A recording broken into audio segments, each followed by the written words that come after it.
Welcome back to part 2 of my time with Dr. B, therapist and coach to adults with ADHD. In part 1, we talked about the impact of ADHD on romantic relationships and the strategies around them. And today we're going to dive into the impact of ADHD on work relationships. Welcome back, Dr. B. Thank you so much for having me back. It's always fun to be interviewed by you because you are such a great interviewer, honestly. Well, thank you. I appreciate You make this that. so easy. You're really wonderful at the perspective that you bring because you don't just answer the question, you introduce a new thought. And that's what this is all about, is not hating the way that your brain works and not feeling bitter about how your romantic partner or your office mate about their brain, but it's all about let's work together to amplify our best assets and make adjustments where we need to make them. And you know, something that I noticed when I was kind of lightly researching other ADDers for this topic was the complaints about romantic relationships and the impact of ADHD on them, and the ones for the workplace, there was an overlap. Do you feel like the coping strategies are similar, or are there some very specific tweaks for work relationships? I feel that there's some very specific tweaks for work relationships, and I'll talk about them in the context of the way people typically had worked, as well as the way people are working right now. Because a lot has changed. A lot of people work from home right now because of the pandemic and the situation and all of that. And it really plays into that, because what you have is the typical issues that come with work relationships, but you have the added challenge, if you will, for us of structure. Because if you're used to going to an office, if you're used to working with a team, if you're used to showing up and being with other people, and the structure and the timing and the meetings and everything that you do is in that space, and now you've been moved to home, and even if there's still team meetings, and even if there's all these things that still go on to meet the needs of the company and the responsibilities, it's different. People are homeschooling their kids. It's a distraction. All these other things. So one of the things that's a big deal with regard to work and relationships is distractions, because distractions are things that people have to deal with where in the work environment, the way it used to be for a lot of people, is some people are sensitive to the conversations that go on. They're sensitive to people walking back and forth in front of them. A lot of people work in, we'll say, cubicles, where there's no privacy, there's no closed space, they hear everything. And if that's something they're sensitive to, their attention and their focus gets pulled every single time. And yes, they can do things like put on noise canceling headphones, and they can do other things. They can make requests because it's part of the ADA. Not that every company will go along with it, because sometimes you have to fight for this right that you're entitled to. But some people will go to the company and say, I need an enclosed room. If you want me to focus and not be distracted and get a full day's work done, I need to be in my own space where people aren't walking in front of me all day long, aren't talking around me, so that I'm pulled in a million different directions and I cannot focus on what I can do, because I've had this experience with other people and helped them to get those accommodations, and the amount of work and the quality of work that they do is exponentially so much better when they can focus. And the same thing is true if people are in academia and they're not working currently. It's like you're in a classroom, and if it's an exam and people are shuffling papers and doing all kinds of things, or if someone, like the whole room is anxious about passing the exam, and you're someone that's sitting in that room and you can't set up good boundaries to separate yourself emotionally from all the energy in the room. I had to do this When I was at university, it's like, I can't take my exams in this room because I didn't have the ability back then, a lot of years ago, to set up walls that kept me like enclosed and separate from all the other things that were going on that were distractions. And I went to my professor and I said, you know what? I know I'm better than this. My grades are better than this. My knowledge is better than this. I need to sit in the hall. There's a wall between me and everybody else in here. I'll sit on the floor. I don't care. I don't have to take anything with me except my brain and something to write with. Will you let me do that? There's nothing. There's no way to cheat. I'm there.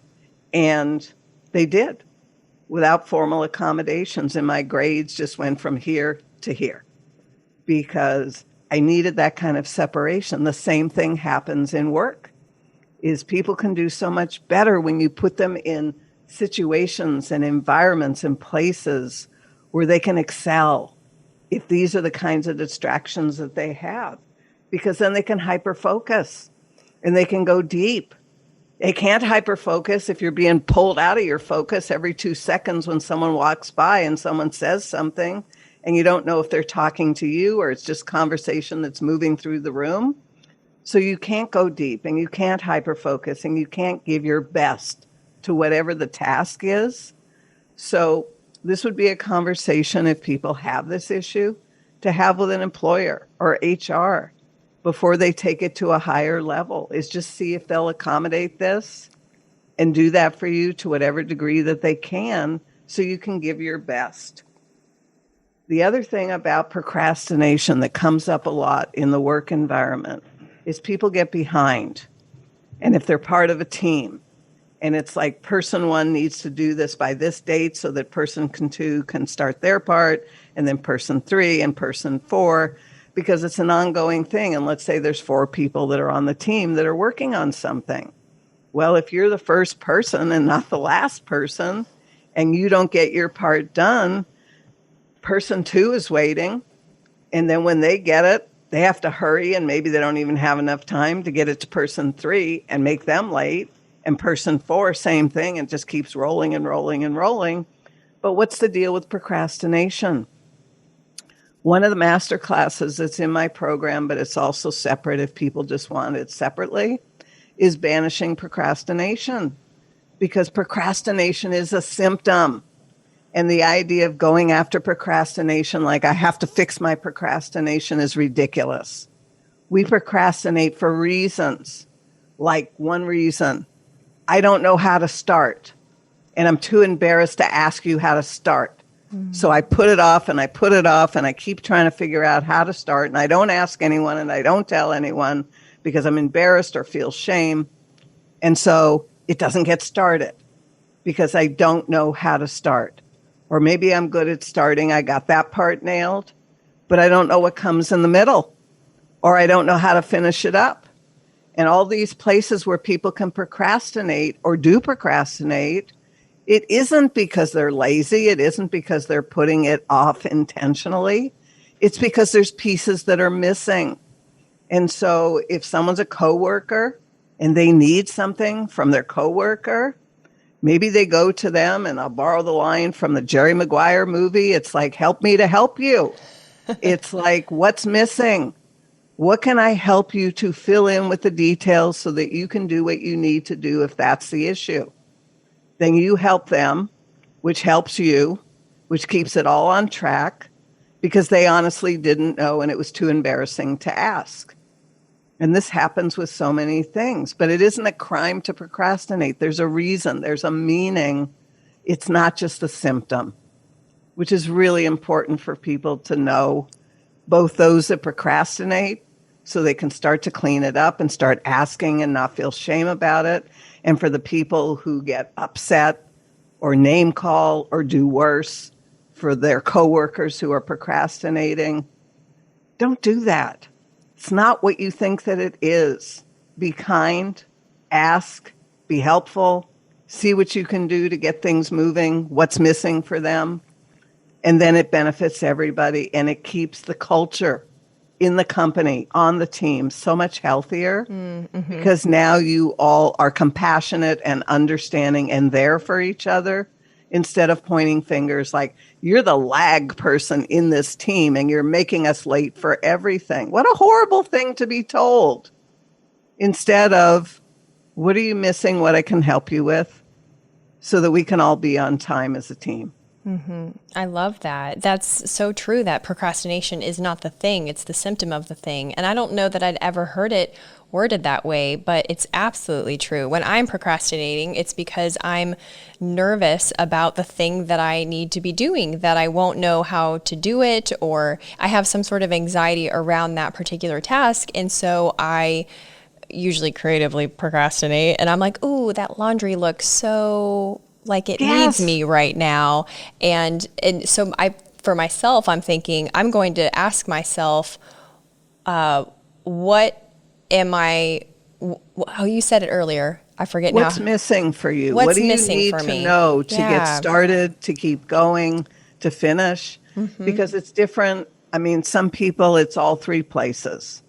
They just don't know. They just don't. And for some people, it's one spot or two spots. But it's always, there's something missing, because if anybody who's listening thinks that those who procrastinate enjoy procrastinating and enjoy finding distractions that they can have a win so they can feel good about themselves, like doing the laundry or cooking or cleaning or taking out the trash instead of doing the project that's urgent to get done, they know how to do the laundry. They know how to cook. They know how to take out the trash.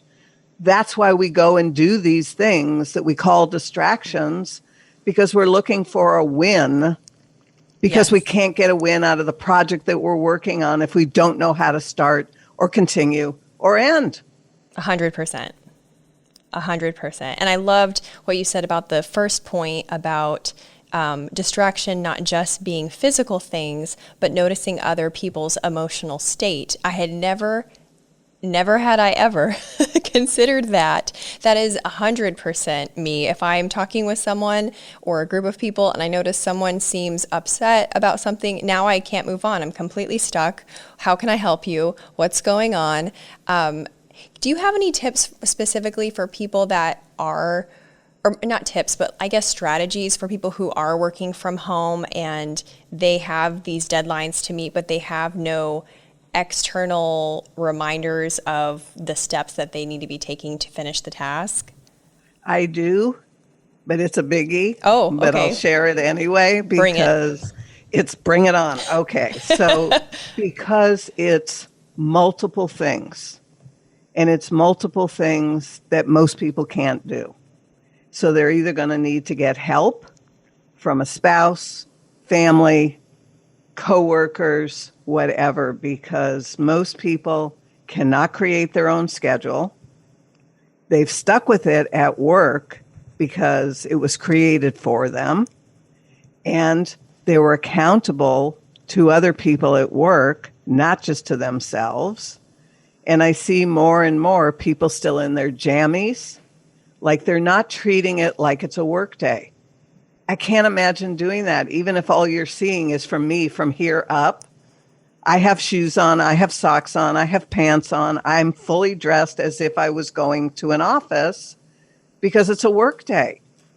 And so I do everything the same as if I was doing that, which so many people at home don't. They fall into this, well, I'm home, nobody will know. Nobody will know if I got up at this time and then I rushed and I did this and I did that.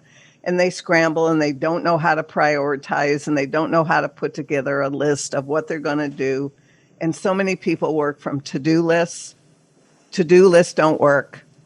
A list that's a to-do list says, here's a list of things to do. Great. I had to-do lists that became 10-year to-do lists that the stuff never got done because by the very nature of the name of it, it is a list of things that you have to do. So what? When? I don't use to-do lists anymore because they didn't work for me and they don't work for most everybody that I ever talk to. If I need to capture something, like if you invited me to do something and I said yes, I might dictate it on my phone or make a quick little note or something, and then I check my calendar. Everything's on my calendar. Every task of my life is on my calendar as an appointment with me. And you could see, like, this is my bedtime, it's on the calendar. This is my waking time, it's on the calendar. There's a section for the first 3 hours of the day that says what my morning routine is, because the first 3 hours of every day is for me. And this is what I get to do with that time. And it's there in terms of what the morning routine was, because I created it out of asking myself, well, what do I typically do? And then I put it in my iPad when I first started doing this. So when I'd wake up, I'd look at the iPad, know what my morning routine was, and I would do it, because it included making my bed, cleaning up my bedroom, because I get such a wonderful feeling when I go back into the room looking like that. And I didn't want to miss anything, and I didn't want to use this to have to remember, because this is supposed to stay empty, to think, to be creative, to process, not fill it up with a whole bunch of things and walk around going, I'm so proud that I can remember everything I have to do. Good for you, but you got no room in your head to be able to think and be creative about anything, because this isn't a container to store all that information. Put it in paper, in a calendar, put it on a digital calendar, put it however you're going to keep track. Leave this space open for all the creative, wonderful, wondering kinds of things that we get to do with our amazing mind that you've talked about before. Because if this is full, how are you going to do that? You can't. There's no room. So things come in, things leave. Things come in, things leave. I leave the space open so that anything I want to ponder, I want to think about, I want to be creative with, there's plenty of space for that to happen. And everything that's an appointment, that's a task, it's on my calendar. Anything. And some people might think it's kind of anal and it's so detailed. But you know what? I show up for appointments. I'm on time or early for appointments, not like the 10-minute men of my life from before. And it's like, if everything is on my calendar, I know that I'm going to make all those appointments because I set them up as appointments. And the one other piece that goes with this, most people don't keep their word to themselves.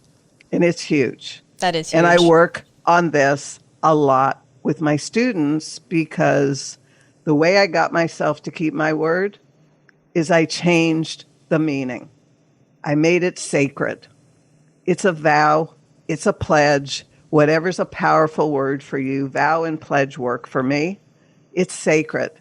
If I tell you this is going to happen, or if I tell myself something is going to happen, it's going to happen. And the reason is not just because, oh, I broke my word and who's going to know that Dr. B didn't do this. That's the least of it. Your listeners need to know that every time we break our word, if only to ourselves, we are training our brains to not believe us. So true. And if you do this year after year after year and say you're going to do this and you don't, if I was going to animate our brains, it's like the next time you say it and it's really important, it's really urgent, and you really mean it, and your brain is laughing like a laughing hyena and hysterical, like, are you serious?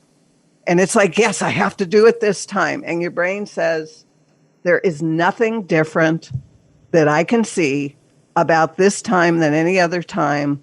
You have insisted before, this is the time, it's urgent, it has to happen, I'm going to do it, and you didn't, and you lied.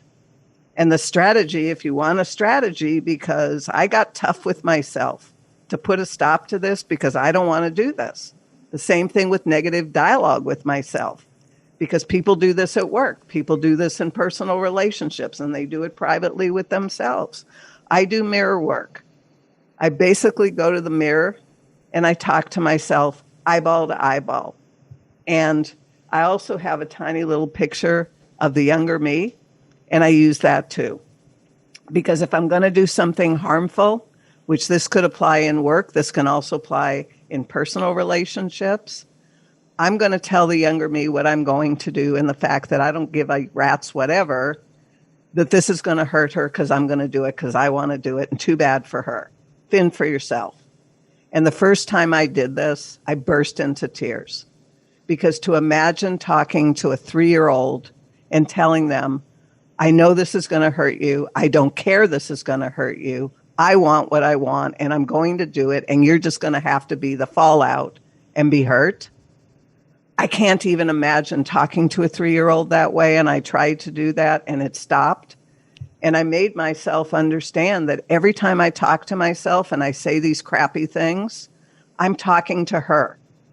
And if I'm talking to her, then I better watch what I'm saying, because if she was standing right out in front of me, I would never say that to her. So don't say it inside my head. Don't say it walking around where I'm the only one that thinks I'm getting it, because I am really doing self-harm and it's unacceptable. Yeah. And I do the same thing with keeping my word. I go to the mirror, and if I didn't keep my word, I tell myself, you're behaving like a liar. Not that I'm a liar, because I am a liar is an identity statement, and I know that I'm not that identity. But the behavior is I am behaving like someone who is a liar. And am I a liar? No. Do I want to be a liar? No. Then stop making commitments and breaking my word and choosing again and again and again out of convenience or whatever reason I give if I don't want to become a liar as that identity that then becomes me. I love how you use imagery as your solution, because I feel like one of the superpowers that I have, I think because of ADHD, or partly because of it, is it's an incredibly colorful world in my head. I mean, I don't actually even think in words. I think in movies and pictures. Someone said, well, how does that feel compared to this? And I said, well, this one feels like a yellow orange beam of light, and this one feels more like gray. And we had a good laugh about it, but that's how my brain works. And I didn't actually know other people didn't think that way until not that long ago, I hate to admit. But what I love about what you're saying is it's not all doom and gloom, that you can use your ADHD superpowers to flip the script on what you're telling yourself and how you're behaving, so that you can excel in the workplace, not just follow the rules, but actually become a leader, just like you've become a leader in your industry. And you're not neurotypical, and you even shared with me that you didn't read your first book cover to cover until age 50. So I just think those sorts of things are so hopeful for the people who are trying to be successful in their work relationships. And it's really important for them to know, from a work and career standpoint, is that sometimes we've chosen something that worked when we were younger, but we have outgrown that career, that life, that purpose, if you will, and that the return on investment of so many hours a day doing that work doesn't light that spark anymore. And this is where people really need to take a look and say, do I want to continue to do this for the next 20, 30, however many years, and kind of be what I call the walking dead? Or do you want to pause, and do you want to reconsider and decide that maybe you're going to reinvent yourself, because you can reinvent yourself anytime you want. And if there is a passion that you had in your life earlier that you never went after and you never fulfilled, and you're still here and you're standing and you're breathing and functioning and thinking, then why not? Why not? Because it's also part of healing and forgiving and stopping the ongoing grieving of, I really, really wanted to do this and I took this other path. And it's like, and this path isn't serving you anymore, so put a stop to it, transition, reinvent yourself, and go do the thing that you always wanted to go do with your life, and live a life that you feel happy and satisfied and hopefully successful in as well, and get the help to do it. Because it's never too late. I'm going to be 70 in 2 months, give or take. And, you know, I feel youthful. I feel healthy. I'm as passionate and excited and driven for what it is that I want to do with my life for as long as I'm going to get to do it. And so I reinvented my life. I spent the first 30 plus years of my life in private practice. And I could have continued on with that, but I didn't.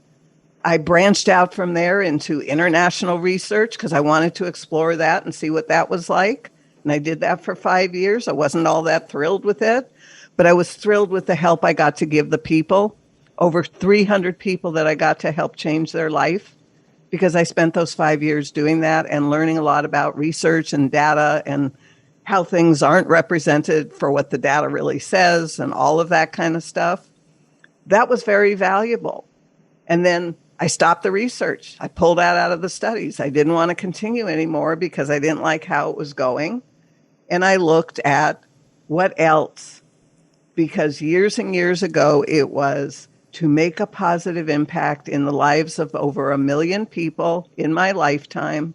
And when I made that statement 30 years ago, however many years ago, and I wrote it on a board, I had no idea how that would happen. Because doing private practice, you'll never work with 1 million people. You'll never have that kind of positive impact. And that's why that world was just too small. And I knew something bigger had to happen, but I had no idea. So I did what I was taught to do. You start messy. You start with an idea. You get out there. You take action. You do it messy. You learn from messy, you get wet, you get in the water, you actually have an experience and a knowing to know if you really want to do this or not. Because if you don't, move on. And if you do, go for it. But you can't know sitting on the side. You can't figure it out that way because it's a heartfelt thing. It isn't a head thing. And That's too many so people true. try to figure it out up here when it's this that wants fulfillment.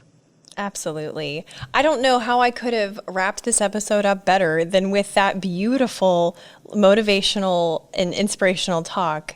And you, I think I should add to your accolades something about like mother of reinventing herself or something like that.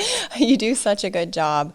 I hope that my listeners do get in touch with you with the programs that you have, your free Facebook group. All of those resources are absolute gems and so helpful because you're right. It is needless to suffer in your mind thinking, oh, this is typical, or even worse, oh, this is not, there's no hope for this. But there is hope, and there's even more than hope. There's a thriving level to be experienced, and I'm so happy that you were able to come on the show today and share all of that. So You're so welcome. as we conclude, can you tell people your Facebook group and what other ways you would prefer that they interact with you Sure. and keep in touch? I can do that really quickly. So they can come to the website, which is drbarbaracohen.com. They can learn there because it's up in the menu at the top. They can learn there about my podcast show, which is Living Beyond ADHD, because I host that on my website as well as in all the other common places that podcast episodes get hosted. And they can learn about the Adventures in Achievement program, which is the 7-month program. I'll call it my signature program. It's just the most extraordinary thing because there's nothing like it on the planet. I know, I've looked, and I am the proud creator and visionary of it. And it continues to get better and better with every round of group of people that I work with because I learned from each person who becomes a student. And it's like, oh, I can add this, I can add that. It's not stale. It's organic and it's evolving and changing where something else needs to be there. I'm the one that created it, so I put it there. That's my right. If it's going to serve the higher purpose. If they're not interested in the program, which to me it would be foolishness if they aren't because it's such a life transformational experience. But if that's not something they want to do, they can come to the free Facebook group. And that is also called Living Beyond ADHD. I kind of keep it simple and answer a few questions when they ask to join the group because otherwise I can't approve them if they don't do that. And then I can get them in. I go live in the group. Every 2 weeks, I answer questions. It's like, you want to pick my brain, pick my brain. You know, some people just don't put their questions. And so I may talk about a little bit, or then I'll just cut it off because no one had questions. But that group now is like 1,800 people. I can't imagine that 1,800 people don't at least each have one question that they would put in the thing for the post to ask me to go live on every 2 weeks.